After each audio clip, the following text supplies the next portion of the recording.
Informal একটা মানে না আমরা কিছু অভিযোগ দিতে আসছিলাম।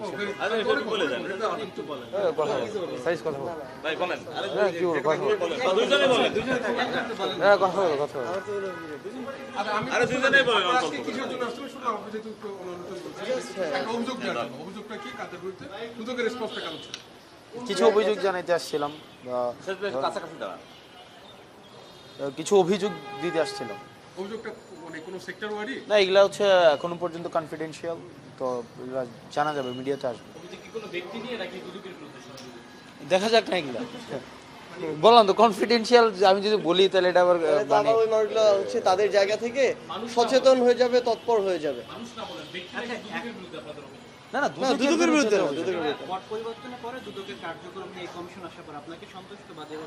আমি ওইভাবে অ্যানালিসিস করিনি। আজকে আমি আসছি দ্বিতীয়বারের মতো, আমি কিছু অভিযোগ নিয়ে আসছিলাম। তো অভিযোগ আমার রিসিভ করছে অভিযোগ। এখন ফিডব্যাকটা আর আমি বলতে পারি না, সেটা হচ্ছে দেখি কি হয়। বাট অভিযোগ রিসিভ করছে প্রপারলি। পরবর্তীতে কি চেয়ারম্যানের সঙ্গে কথা হয়েছে, দিয়েছেন? আমরা লিখিত দিয়ে আসছি, চেয়ারম্যানের কাছে লিখিত দিয়ে মানে দিয়ে আসছে। এখন উনি এখন কেমন চলছে যদি একটু জাস্ট শর্ট করে বলুন। না, আমি ওভাবে মানে আমি জানি না। আমার যেহেতু আমি একজন এখন অভিযোগ দিয়েছি, আমি এটা ফলো আপ করবো, ফিডব্যাক নেব, তারপরে আমি সেটা বুঝতে পারবো। আচ্ছা, একটু বলেন। একটা বিষয় হচ্ছে যে ভাই একটা জিনিস কি, মানে এটা তো না, আমি এটা নিয়ে না, আমরা বলছি সামগ্রিকভাবে আওয়ামী লীগের অনেক এমপি মন্ত্রীদের কিন্তু অনেক দুর্নীতির অভিযোগ ছিল বিগত সময়, নানা দুর্নীতি হয়েছে, অর্থ পাচার বেশ বড় অভিযোগ রয়েছে। এখানে তো দুদকের সবচেয়ে বড় ভূমিকা থাকার কথা।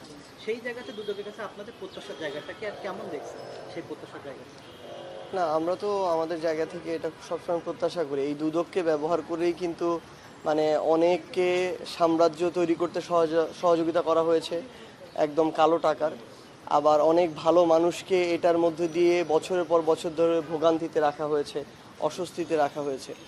তো সেই জায়গা থেকে আমরা চাই দুদকের মতো ফাংশন করুক। এবং এখানে নতুন চেয়ারম্যান সাহেব এসেছেন, ওনার সম্পর্কে আমরা যতটুকু আগে জেনে এসেছি ভালো জেনে এসেছি। এখন আমরা কাজের মাধ্যমে সেটা দেখতে চাই। আমাদের কাছে এরকম কিছু তথ্য এসেছিল যেগুলো আসলে হাসনাত তার জায়গা থেকে সেই তথ্যগুলো আমরা তাকে দিলাম।